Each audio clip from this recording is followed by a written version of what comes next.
बातमी जपानमधून जपानमध्ये 7.1 रिश्टर क्षमतेचा भूकंप झाला। त्यातच त्सुनामीचा धोका सुद्धा आहे। त्यामुळे जपानमधील सर्व नागरिकांना सुरक्षित स्थळी जाण्याच्या सूचना सरकारकडून दिल्या गेल्यात, प्रशासनाकडून दिल्या गेल्यात। जपानमध्ये 7.1 रिश्टर स्केलचा भूकंप झालेला आहे। इतक्या तीव्रतेचा हा भूकंप होता।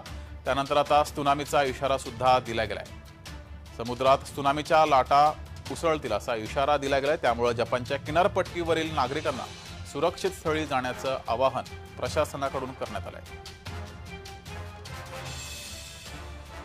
जपानच्या हवामान खात्यानं इशिकावा, निगाता आणि तोयामा प्रांताच्या किनारी भागात त्सुनामीचा इशारा दिला गेलाय।